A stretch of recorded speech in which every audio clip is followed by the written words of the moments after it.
So what do you actually mean by Ritucharya? Ritucharya means how you are going to change your seasonal regimen according to the different seasons. Now what happens when you get seasons? When you get seasons, the overall conditions of the environment and the conditions around you, the atmospheric conditions, the food, water, everything changes. So this change might not be well tolerated by the body, and that is why we need to change our own daily regimen according to the seasons. So this is what, just as we had Swastha Vritta or a part in Dinacharya, we also have same Swastha Vritta as a part in Ritucharya. So let us understand how we are going to change the Ritucharya according to different seasons. So let us come to the 6 Ritu. 6 type की ऋतु होती हैं: शिशिर, वसंत, ग्रीष्म, वर्षा, शरद, हेमंत. सो शिशिर ऋतु ठंडा ऋतु है, हेमंत ऋतु ठंडा ऋतु है, वसंत ऋतु कफ का प्रकोप है, ग्रीष्म ऋतु उष्ण ऋतु, वर्षा ऋतु बारिश और शरद ऋतु अक्टूबर ही. तो इन ऋतुओं को अलग अलग मास के हिसाब से, जैसे जनवरी फरवरी इंग्लिश में होते हैं, वैसे ही हिंदू संस्कृति में 12 मास बताए हैं, जिसमें वसंत ऋतु से वर्ष का आगमन होता है और इसीलिए चैत्र और वैशाख जो पहले 2 महीने हैं वो वसंत ऋतु में आते हैं. तो चैत्र वैशाख वसंत ऋतु, उसके बाद ज्येष्ठ आषाढ़ ग्रीष्म ऋतु, उसके बाद श्रावण भाद्रपद वर्षा ऋतु, अश्विन कार्तिक शरद ऋतु और मार्गशीर्ष पौष. लास्ट के जो 2 महीने आते हैं माघ और फाल्गुन, ये शिशिर ऋतु में आते हैं. तो आपको ध्यान ये रखना है कि ऋतु जैसे ध्यान रखे हैं: शिशिर वसंत ग्रीष्म, शी वग्री वर्षा शरद हेमंत, व श हे. तो शी वग्री व श हे से ऋतु याद हो गए. इसमें से दूसरे ऋतु से चैत्र और वैशाख चालू हो गया और माघ और फाल्गुन ऊपर शिशिर ऋतु तक कंटिन्यू हो गया. अब सेम इसी के जैसे आपको राशियां भी याद रखनी है. तो राशि मेष वृषभ ऐसे चालू होती है. मेष राशि जो है वो वसंत ऋतु में आती है और मीन राशि जो है ये वसंत ऋतु में आती है. तो मेष, वृषभ मिथुन, कर्क सिंह, कन्या तुल, वृश्चिक धनु, तुल मतलब तुला, मकर कुंभ और फिर से मीन वसंत ऋतु में. नाउ ये सब जो चल रहा है ये चक्र है. It is a circle. तो जैसे वसंत ऋतु से चालू होगा तो उसके बाद ग्रीष्म ऋतु आएगा, उसके बाद वर्षा ऋतु आएगा, उसके बाद शरद ऋतु आएगा, उसके बाद हेमंत ऋतु आएगा और फिर से वसंत ऋतु आएगा. तो this is how the circle goes. Similarly वसंत ऋतु में चैत्र और वैशाख आ जाएगा, ग्रीष्म ऋतु में ज्येष्ठ और आषाढ़ आ जाएगा. तो this is how the circle goes. वैसे ही शिशिर ऋतु में माघ और फाल्गुन आ जाएगा और लास्ट में फिर से चैत्र और वैशाख वसंत ऋतु में आ जाएगा. तो यहाँ ध्यान रखने की चीज़ ये है कि these all move in circles. जैसे मीन और मेष वसंत ऋतु में, ये मीन और मेष मतलब क्या है? सूर्य इन राशियों में होता है. सूर्य इन राशियों में होता है।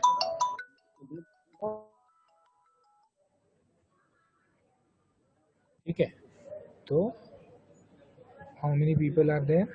49 students. So what we will do is, let us take the attendance. तो ये स्लाइड अगर आप याद रखोगे तो आपको एक एक पॉइंट लिखने में अच्छा पड़ेगा. In the last part of this lecture, I have shown some slides in how you can write the different Rituj, ताकि आप ऋतु को ठीक तरह से कवर कर सको. तो the next part we go to, अच्छा, ये 3 ऋतु जो रेड में लिखे हुए हैं, ये उत्तरायण में आते हैं. उत्तरायण का मतलब है कि जिसमें बल जो है वो कम होते जाता है. कम होते जाता है का क्या मतलब है कि शिशिर ऋतु में सबसे अच्छा बल होगा इस पीरियड में, और ग्रीष्म ऋतु में सबसे कम बल होगा इस पीरियड में. तो शिशिर ऋतु उत्तम बली ऋतु है, ग्रीष्म ऋतु हीन बली ऋतु है, और वसंत ऋतु मध्य बली ऋतु है.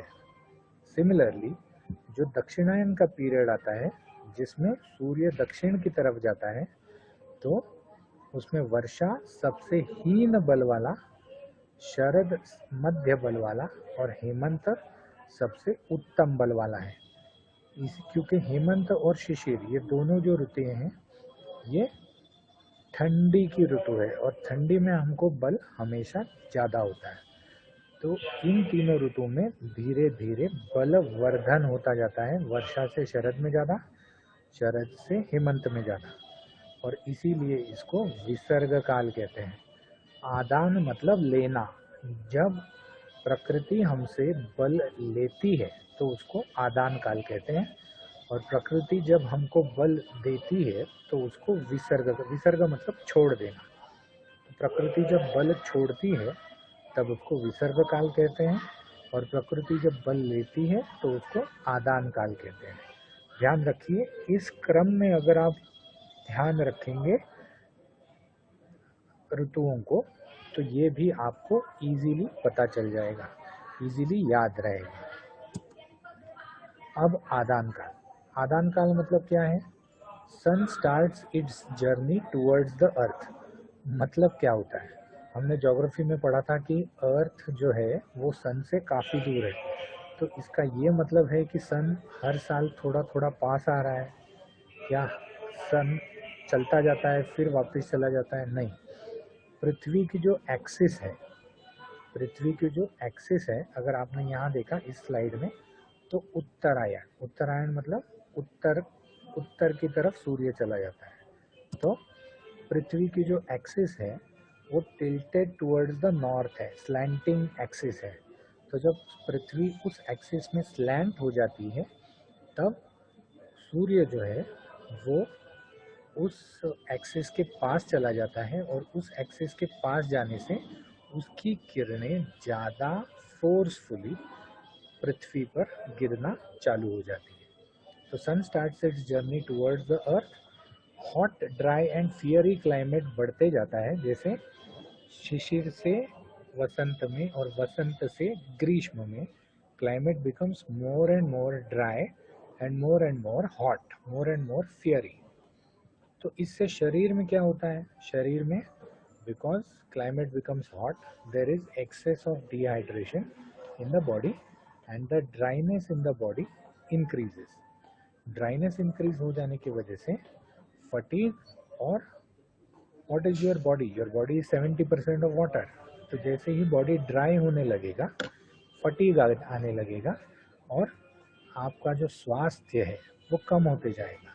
You are less ill in शिशिर ऋतु, you are more ill in ग्रीष्म ऋतु. यू आर मोर इल का क्या मतलब है कि रोग होने के चांसेस बढ़ जाते हैं. देखो, ग्रीष्म ऋतु में वाटर बॉर्न डिसीजेस होते हैं, वाटर बॉर्न डिसीजेस, वैसे शिशिर ऋतु में ऐसा कुछ भी नहीं होता.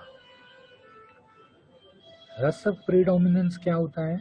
जब आदान काल है तो तिक्त, कषाय और कटु रस का प्रीडोमिनेंस होता है. प्रीडोमिनेंस मतलब वृद्धि. तो शिशिर ऋतु में तिक्त, वसंत ऋतु में कषाय, और ग्रीष्म ऋतु में कटु रस वृद्ध हो जाता है, दैट इज प्रीडोमिनेंस। विसर्ग काल में क्या होता है, सन जो है वो उत्तर दिशा, जो स्लैंटिंग अर्थ की एक्सिस है वो सूर्य से दूर चली जाती है और साउथ पोल जो है वो सूर्य के पास आ जाता है। नॉर्थ पोल सूर्य से दूर चला जाता है और साउथ पोल सूर्य के पास आ जाता है। तो sun starts its journey away from the earth. पृथ्वी का जो निचला गोलार्ध है वो सन के पास आ जाता है और उत्तरी गोलार्ध सन से दूर चला जाता है। Wet, cold and soothing climate, तो because sunrise fall less, sunrise जो हैं वो कम धरती पे गिरते हैं, इसीलिए विसर्ग काल में दिन छोटा होता जाता है और आदान काल में दिन बड़ा होता जाता है। You might know the concept of equinox.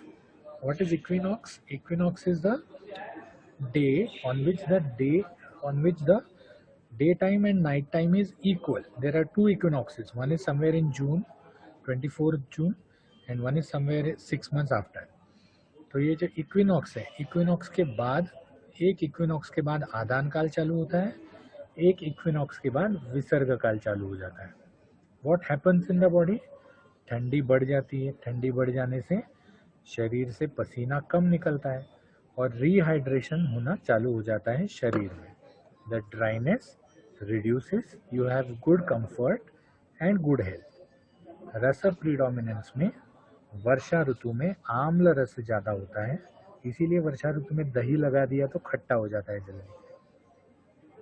या फिर कोई अगर पाव का टुकड़ा रख दिया, पाव मतलब ब्रेड का टुकड़ा रख दिया तो उस पर फंगस पकड़ लेता है।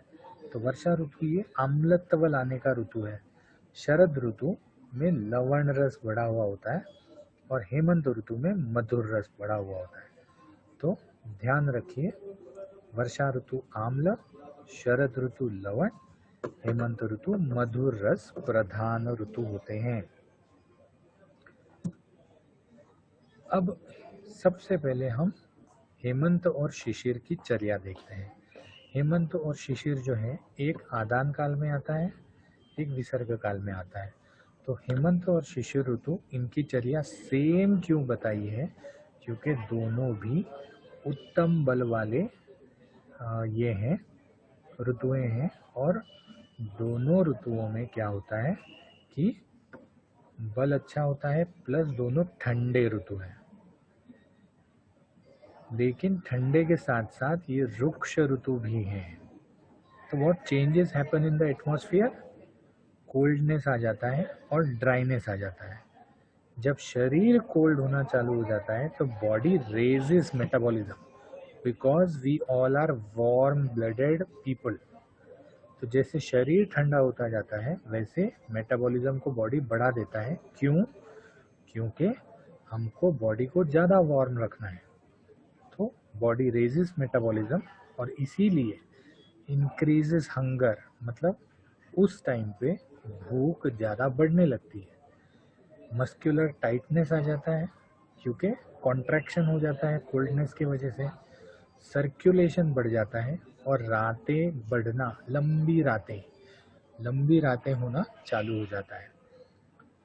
एटमॉस्फेयर कोल्ड होने की वजह से we want warmth. The warmth is desired by the body. At the same time, because of muscular tightness, cramps can occur in the body. So these are the changes. ऊपर जो blue में लिखा हुआ है, these are the changes which happen in the atmosphere, and जो black में लिखा हुआ है, these are the changes which happen in the body. तो ऐसे समय में करना क्या चाहिए और what you have to do to match the ऋतु? तो उन्होंने कहा कि आधी शक्ति में आप रेसलिंग कीजिए, कुश्ती लड़िए। आधी शक्ति क्यों? क्योंकि कुश्ती जो है ये उत्तम प्रकार का व्यायाम है और व्यायाम हमेशा आधी शक्ति में किया जाता है। ये हमने दिनचर्या में देखा ठंडी ऋतु में। तो इसीलिए आधी शक्ति में कुश्ती कीजिए ताकि आपका मेटाबॉलिज्म रेट जो है वो बढ़े, आपका शरीर ज़्यादा गर्म हो। फिर फुट मसाज करना चाहिए। फुट मसाज करने से भी सर्कुलेशन इम्प्रूव हो जाता है। शरीर पर ऑयल एप्लीकेशन करना चाहिए, अभ्यंग करना चाहिए। अभ्यंग करने से क्या होता है कि जो पोर्स हैं स्किन के ऊपर वो बंद हो जाते हैं। जैसे ही स्किन के पोर्स बंद हो जाते हैं वैसे शरीर में ऊष्मा बना हुआ रहता है। कषाय द्रव्यों का घर्षण करना चाहिए। कषाय द्रव्य मतलब, कषाय द्रव्य का मतलब जिन द्रव्यों से हम काढ़ा बनाएंगे उन द्रव्यों का हमको शरीर पे मर्दन करना चाहिए। मर्दन करने से भी स्किन का लोकल सर्कुलेशन बढ़ जाएगा। अप्लाई कुमकुम। कुमकुम जो हम आजकल मांग में भरते हैं या सर पे लगाते हैं वो कुमकुम कलर होता है, लेकिन एक्चुअली कुमकुम एक झाड़ होता है जिससे कुमकुमादि तैलम बनता है, जो फेयर एंड लवली में वगैरह यूज होता है। तो ये कुमकुम जो है ये बहुत ही उष्ण द्रव्य है, उष्ण वीर्यात्मक द्रव्य है। तो इसीलिए कुमकुम, अगरू, चंदन इसका लेप लगाने को बोला है शरीर पर, ताकि शरीर उष्ण रहे। साथ ही साथ सैफरन मतलब केसर, केसर को लेने को बोला है। मस्क, मस्क मतलब अगरू, मस्क मतलब वो हिरन की नाभि से निकलता है ना, वो मस्क होता है। तो मस्क और अगरू का धुआं लेने को बोला है। धुआं क्यों लेने को बोला है वापस? Because there is coldness in the atmosphere. Now we all know that every 100 years the Earth's temperature rises by half a degree. तो आज हमको जितना कोल्डनेस लग रहा है उससे कई गुना कोल्डनेस, मतलब आज हमको अगर 2 डिग्री जाता है तो ये तो उस ज़माने में संहिताएं लिखी गई हैं जब शायद 2 से भी नीचे डिग्री जाता होगा, क्योंकि the earth's temperature was not as high in winter as we were experiencing in summer in winter those days. तो ये हो गई हेमंत और शिशिर की चर्या। हेमंत और शिशिर की चर्या में एक और फ़र्क है कि हेमंत ऋतु ये शिशिर ऋतु से थोड़ा सा कम ठंडा होता है। तो इसीलिए शिशिर ऋतु में इन सब चीज़ों को ज़्यादा करने को कहा गया है। हाफ रेस्लिंग, मसाज बाय फूड ज़्यादा मात्रा में या ज़्यादा प्रमाण में करने को कहा गया है, क्योंकि हेमंत ऋतु में ठंडक कम होती है, शिशिर ऋतु में ठंडक ज़्यादा होती है। अब हम चलते हैं क्या खाना चाहिए। तो because the metabolism is large, metabolism ज़्यादा होने की वजह से हमको ऑयली मीट सूप खाना चाहिए, वेल फेड आनूप प्राणियों का। क्यों? क्योंकि पचने में गुरु होता है, अग्नि ज़्यादा होती है और ऑयली होने की वजह से शरीर को बल देता है। साथ में उन्होंने कहा है कि गुड़ खाइए। गुड़ क्यों खाइए? क्योंकि गुड़ इज़ नथिंग, उस टाइम पे शक्कर जो है वो बनी हुई नहीं थी, गुड़ ज़रूर से वो बना लेते थे। तो गुड़ है molasses, molasses is also a type of sugarcane product. तो गुड़ और मोलासिस लेने को कहा गया है। वाइन लेने को कहा गया है। Wine is what? Wine is alcohol. Alcohol पीने से क्या होता है? अल्कोहल पीने से आपके शरीर में ऊष्मा बढ़ जाता है। दुग्ध के पदार्थ लेने को कहा गया है। What is milk made up of? Milk is made up of lactose which is again a part of sugar. तो दुग्ध के पदार्थ लेने को कहा गया है। साथ ही साथ अगर घी लेंगे तो घी से शरीर में ऊष्मा बढ़ा हुआ रहेगा। नव अन्न लेने को बोला गया है। नूतन अन्न मतलब जो अभी अभी ये हुआ है, पैदा हुआ, ज़्यादा एज नहीं किया हुआ। पुराने ज़माने में क्या करते थे? पुराने ज़माने में धान्य की कोठियाँ होती थी, मतलब एक बड़ा सा रूम होता था, जो भी धान्य आता था उसको ऊपर पे डाल देते थे। तो जैसे जैसे नीचे का धान्य खत्म होते जाता था, जैसे जैसे नीचे का धान्य खत्म होने जाता था, वैसे ही ऊपर का धान्य धीरे धीरे नीचे आते जाता था। तो इससे क्या होता था कि जो ऊपर का धान्य है, धान जो है वो 1 साल 8 महीना ऐसे बाद में यूज़ होता था, वो उसी कोठी में पड़ा हुआ रहता था। तो इस ऋतु में बेसिकली नव धान्य का लेने को कहा गया है। नव धान्य मतलब अभी अभी उगा हुआ धान्य क्योंकि इसमें अग्नि ज़्यादा तीक्ष्ण है और वो इस नवधान्य को अच्छी तरह से पचा सकती है। पीने के लिए लूक वार्म वाटर, अल्कोहल तो लेने को बोला ही है, लेकिन लूक वार्म वाटर पीते रहना चाहिए, क्योंकि लूक वार्म वाटर इस ऋतु में बढ़े हुए कफ को शांत करता है। पहनना क्या चाहिए? Thick but lightweight clothes, bedsheets और footwear. Thick but lightweight clothes, bedsheets and footwear पहनने को कहा गया है। बाकी चीज़ों में क्या गया है? बाकी चीज़ों में कहा है कि उन्मत्त स्त्रियां या फिर सुंदर दिखने वाली स्त्रियां, इनके साथ रहना चाहिए, इनको बार बार आलिंगन देना चाहिए। इसका कारण क्या है? See, when you are excited, sexually excited, automatically your body turns hot. तो इसीलिए उन्होंने कहा है कि उन्मत्त स्त्री के साथ रहना चाहिए, उन्मत्त स्त्री को बार बार आलिंगन मतलब हग, जादू की झप्पी देनी चाहिए। ठीक है, तो ये हो गई हेमंत और शिशिर की चर्या। अब हम चलते हैं अगले ऋतु पे, विच इज वसंत ऋतु। अब वसंत ऋतु में क्या चेंजेस होते हैं, पहले प्रकृति में वो देखेंगे। प्रकृति धीरे धीरे शिशिर वाले ठंडक से ग्रीष्म वाले गर्मी की तरफ जा रही है। तो change from cold to heat. तो इसीलिए जैसे पहाड़ियों पे बर्फ पिघलता है, वैसे ही शरीर में भी कफ दोष बढ़ना चालू हो जाता है। क्योंकि कफ का गुण क्या है? कफ का गुण है सांद्र गुण, मतलब घनता, डेंसिटी। तो जैसे कफ पिघलेगा वैसे कफ पतला हो जाएगा। तो लिक्विफैक्शन होता है आइस का, वैसे ही शरीर में कफ दोष का लिक्विफैक्शन होके बढ़ना चालू हो जाता है। Metabolism starts reducing and there is decrease in hunger. There is decrease in hunger. This increases kapha dosha, which should be promptly treated. वसंत ऋतु में कफ का इमीडिएटली शोधन कर देना चाहिए, नहीं तो पूरे साल भर वो कफ को लेके तकलीफ देता रहता है। तो इसीलिए कफ जिस टाइम पे पतला है, जिस टाइम पे वृद्ध है, उसी टाइम पे हमको कफ दोष का शोधन करने को कहा गया है। तो शिशिर और हेमंत में कोई भी पंचकर्म नहीं करते जब नॉर्मल आदमी में, जबकि वसंत ऋतु में शोधन के बिहाफ पर हम वमन करवाते हैं, क्योंकि वमन जो है वो कफ दोष को कम करने के लिए बहुत ही उत्तम उपाय है। इसके बाद क्या करना चाहिए? हल्की एक्सरसाइज करनी चाहिए, फुट को मसाज करना चाहिए, अगरू, चंदन, कुमकुम इनका लेप करना चाहिए, क्योंकि अभी भी ठंडी थोड़ी सी है। ऊपर से यह है कि अगरू, चंदन, कुमकुम ये कफ के लिए भी अच्छे माने जाते हैं। वहाँ पर हमने अगरू, चंदन इसका धुआं लिया था, पिछले ऋतु में अगरू और चंदन का धुआं लिया था। यहाँ हम धुआं नहीं ले रहे हैं, यहाँ हम सिर्फ पेस्ट लगा रहे हैं उनका, उसमें जो उष्ण गुण है उसको एक्सट्रैक्ट करने की कोशिश कर रहे हैं।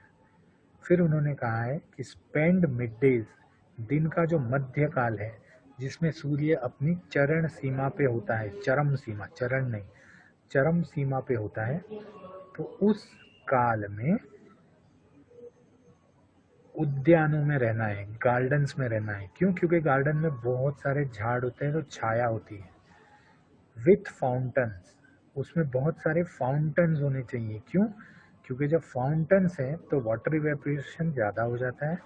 वाटर इवेपोरेशन ज़्यादा होने की वजह से वो जो एरिया है वो ठंडा रहता है। और फ्रेग्रेंट फ्लावर्स, जिसमें बहुत सारे खुशबूदार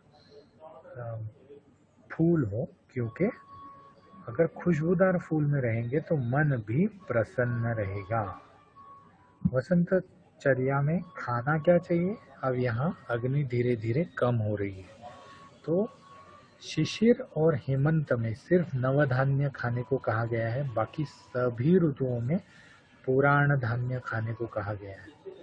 पुराण धान्यों में भी विशेष करके गेहूं, शहद, जांगल मांस। वसंत, हेमंत और शिशिर में आनूप मांस खाने को कहा गया है, बाकी सभी ऋतु में जांगल मांस अपेक्षित है। ये जांगल मांस कैसे खाना है, क्योंकि अग्नि कम हो रही है तो उसको अच्छी तरह भुर्जित करके तंदूर में डाल के रोस्ट करके उसको खाना है। इसी सीजन में मैंगो आता है, वसंत ऋतु में मैंगो आता है, तो इसीलिए मैंगो आदि मधुर फल के जूस पीने चाहिए जो आपकी प्यारी प्यारी औरतों ने बनाए हैं प्यार से।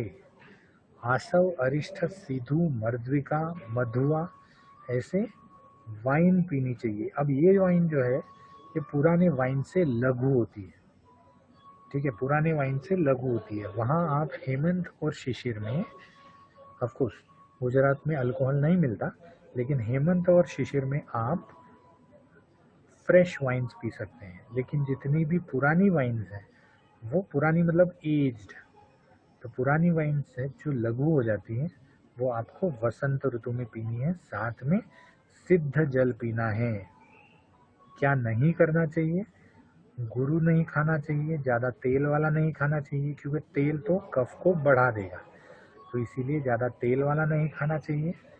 ठंडा ज़्यादा नहीं खाना चाहिए, मधुर ज़्यादा नहीं खाना चाहिए। अगर आप देखोगे तो ये सब जो चीज़ें हैं ये कषाय तिक्त मधुरा अन्यम तु कुर्वते, अन्यम तु कुर्वते वाली हैं। मधुर रस, आम्ल रस, सॉल्टी फूड, दिवा स्वाप, तो कफ पहले ही बढ़ा हुआ है, उसको और नहीं बढ़ाने के लिए ये सब चीज़ें कही गई हैं। अब हम चलते हैं ग्रीष्म ऋतु पे। ग्रीष्म ऋतु में जितना भी कंप्लीट होगा आज के लेक्चर में हम करेंगे, या फिर अगले लेक्चर में इसको फिर से रिवाइज कर लेंगे।